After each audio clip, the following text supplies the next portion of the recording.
Հաշվել A և B ստորաբաժանումների միջին աշխատավարձերի տարբերությունը։ Սկզբում հաշվում ենք A ստորաբաժանման միջին աշխատավարձը։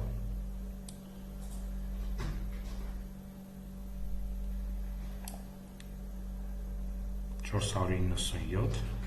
936 նշում ենք կատարում և հիմա B ստորաբաժանման միջին աշխատավարձն ենք հաշվում։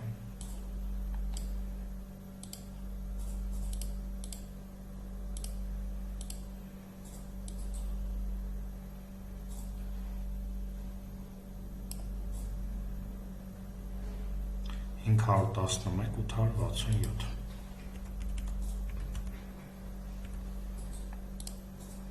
և տարբերությունը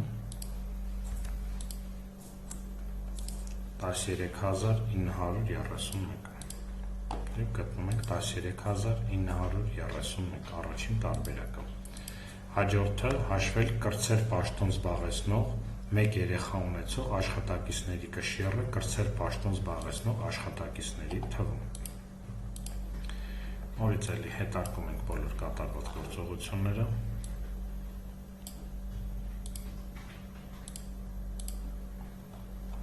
Ու պաշտոնի խումբը ընտրում ենք կրտսեր։ Հաշվում ենք ընդհանուր քանի կրտսեր զբաղեցնող պաշտոն զբաղեցնողներ կան 586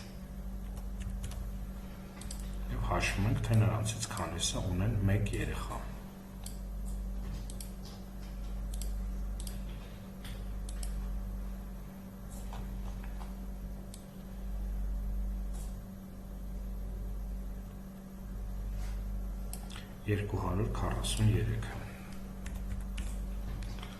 Որպեսզի ընդհանուր կշիռը հաշվենք, 243-ը պետք է բաժանենք ընդհանուրի 586-ի։ Այս թիվը ստորակեցից հետո 4 նիշ կամ տոկոսով արտահայտած 41,47%, 41,47, ճիշտ է երկրորդ տարբերակն է։ Հաջորդը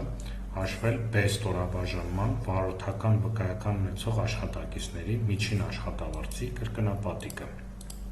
Հաշվել B ստորաբաժանումն ենք ընտրում